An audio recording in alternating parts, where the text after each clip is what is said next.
नमस्कार दोस्तों, तो फिर से एक नई वीडियो में स्वागत है। ये इलेक्ट्रिकल इंटरव्यू का पार्ट 4 वीडियो है और इसके पहले हमने ऑलरेडी 3 वीडियो बना रखा है। ठीक है, यदि आपने वो वीडियो को नहीं देखा तो जाके प्लेलिस्ट से देख सकते हैं।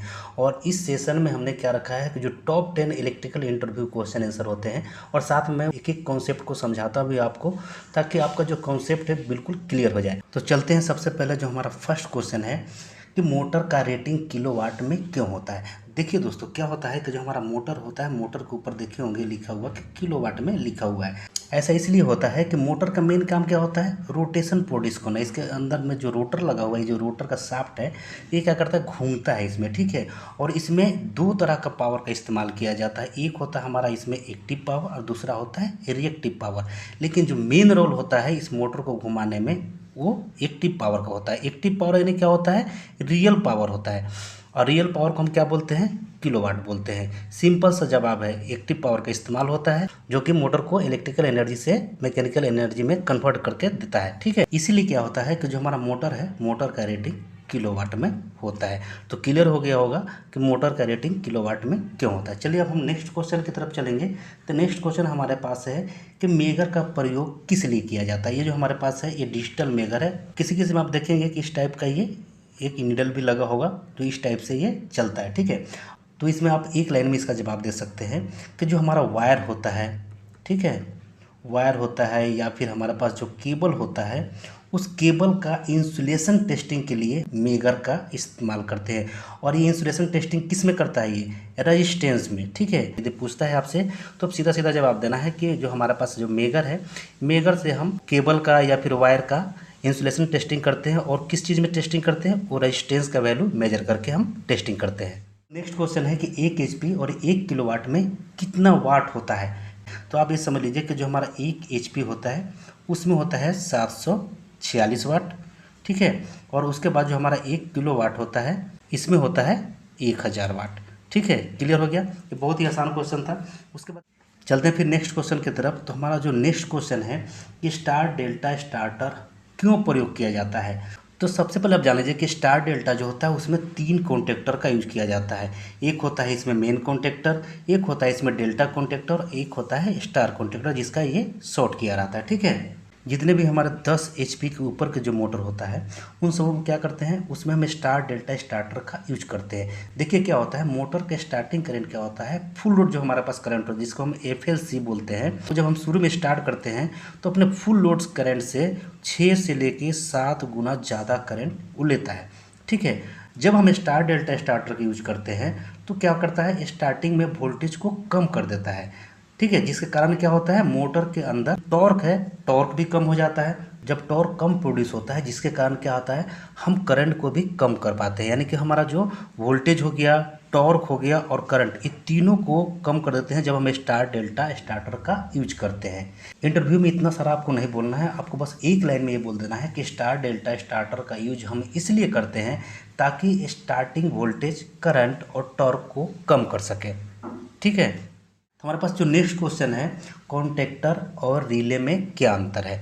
बहुत इंपॉर्टेंट क्वेश्चन है। तो इसका आंसर आपको इस तरह से देना है कि ज़्यादा करंट और वोल्टेज फ्लो करवाने के लिए हम क्या करते हैं, कॉन्टेक्टर का प्रयोग करते हैं। और इसे हम कहाँ पर यूज करते हैं, पावर वायरिंग में इस्तेमाल करते हैं। वही जो हमारे पास जो रिले होता है, रिले का प्रयोग हम वहाँ पर करते हैं जहाँ पर हमें कम करंट और कम वोल्टेज फ्लो करवाना पड़ता है। ठीक है, और रिले का प्रयोग हम कंट्रोल वायरिंग में करते हैं। यदि आप इंटरव्यू में एक पॉइंट और ऐड कर देंगे तो आपका इंप्रेशन और बढ़ जाएगा। आपको क्या बताना है कि कॉन्टेक्टर और रिले दोनों को चलाने के लिए कॉइल का यूज किया जाता है। क्या किया जाता है, कॉइल का यूज किया जाता है, जिसको NVC कॉइल बोला जाता है, नो वोल्ट कॉइल भी बोला जाता है।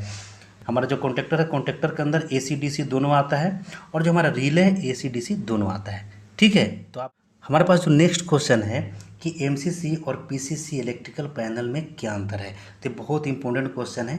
जो हमारा MCC होता है यानी कि मोटर कंट्रोल सेंटर, जिसका प्रयोग हम कहाँ पर करते हैं, सभी मोटरों को एक ही जगह से जिस पैनल से ऑपरेट करते हैं उसको हम MCC पैनल बोलते हैं। ठीक है, उसके बाद हमारे पास आ जाता है PCC पैनल यानी कि पावर कंट्रोल पैनल।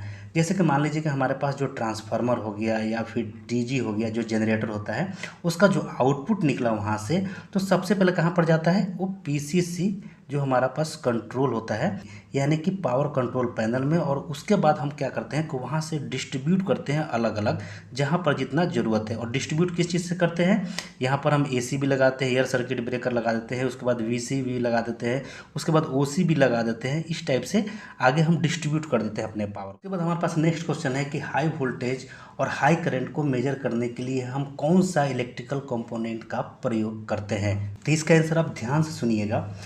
इसका आपको आंसर क्या देना है कि हाई वोल्टेज को मेजर करने के लिए PT यानी कि पोटेंशियल ट्रांसफार्मर का प्रयोग किया जाता है। जैसे मान लीजिए कि हमारे पास 11 kV बटा 110, वैसे ही यहाँ पर 33 kV बटा 110। यहाँ पर देखिए 11 kV यहाँ पर वोल्टेज था, यानी कि 11,000 वोल्टेज था, उसको कितना में कन्वर्ट कर दिया, यहाँ पर 110 वोल्ट में कन्वर्ट कर दिया। ठीक है, तो यहाँ पर क्या कर दिया, वोल्टेज को रिड्यूस कर दिया, वोल्टेज को कम कर दिया। ठीक है, जो हमारे पास जो PT होता है उसमें 2 कॉइल होता है, एक होता है हमारे पास यहाँ पर प्राइमरी और दूसरा होता है सेकेंडरी। ठीक है दोस्तों, यानी कि यहाँ पर क्या हो रहा है, वोल्टेज को स्टेप डाउन कर दिया जा रहा है, यानी कि वोल्टेज को यहाँ पर कम कर दिया जा रहा है। इंटरव्यू में आपको एक ही लाइन में जवाब देना है, और आपको क्या देना है कि हाई वोल्टेज को मेजर करने के लिए हम PT का इस्तेमाल करते हैं, यानी कि पोटेंशियल ट्रांसफार्मर का इस्तेमाल करते हैं। इसके बाद यदि आपसे ज़्यादा पूछे तो मैंने ऑलरेडी आपको बता रखा है। उसके बाद हमारे पास नेक्स्ट हो जाता है कि हाई करंट को मेजर करने के लिए हम कौन सा इलेक्ट्रिकल कंपोनेंट का यूज करते हैं। तो आपको एक ही बार में जवाब देना है कि जब हमारे पास हाई करंट होता है और यदि उसको हम लो करंट में कन्वर्ट करना होता है तो हम उस जगह पर CT का इस्तेमाल करते हैं, जैसे कि यहाँ पर ये लगा हुआ है। ठीक है, CT यानी कि करंट ट्रांसफार्मर। इसका रेशियो फिक्स नहीं होता है, जो हमारे पास जो PT था उसका रेशियो फिक्स होता है, जितना भी होगा उसमें 110 आएगा। ठीक है, बटा में 110 ही आएगा। लेकिन जैसे हमारे पास CT होता है, इसमें 2 तरह का रेशियो मिलेगा आपको, एक मिलेगा आपको बटा 1 और दूसरा मिलेगा बटा 5। ठीक है, जैसे मान लीजिए कि यहाँ पर ये जो करंट फ्लो कर रहा है इसमें 500 एम्पियर करंट फ्लो कर रहा है। ठीक है, तो यहाँ पर हम क्या करेंगे, या ऐसे जगह पर हम क्लाइम मीटर का थोड़ी यूज करेंगे, सेफ्टी पर्पज़ के लिए हम यहाँ पर यूज नहीं करेंगे। तो वैसे जगह पर हम क्या करते हैं, CT का इस्तेमाल करते हैं, और CT का इस्तेमाल करके हम क्या करते हैं, करंट को यहाँ पर कम कर देते हैं, जिसके कारण करंट है, करंट को मेजर करना आसान हो जाता है।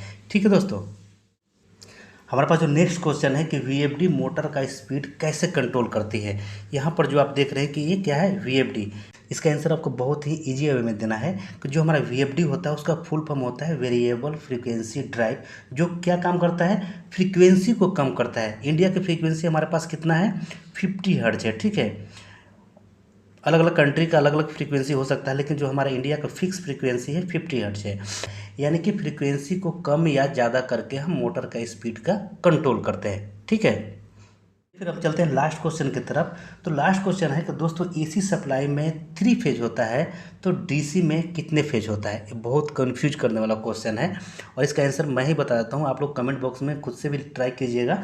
लेकिन यहाँ पर जैसे हमारे पास जो AC सप्लाई होता है उसमें क्या होता है, RYB, ये क्या होता है, 3 फेज हमारे पास होता है जो कि AC सप्लाई में होता है। ठीक है, जैसे हम DC में आते हैं जो कि डायरेक्ट करंट कहलाता है, उसमें क्या होता है, उसमें फेज नहीं होता है, इसमें होता है पॉजिटिव और नेगेटिव, यानी कि प्लस और माइनस होता है। ठीक है, तो आशा करता हूँ दोस्तों आज के वीडियो आपको पसंद आया होगा। वीडियो पसंद आएगा तो प्लीज़ वीडियो को लाइक कीजिएगा और चैनल को सब्सक्राइब जरूर कीजिएगा। चलिए फिर मिलते हैं नेक्स्ट वीडियो में, तब तक के लिए जय हिंद।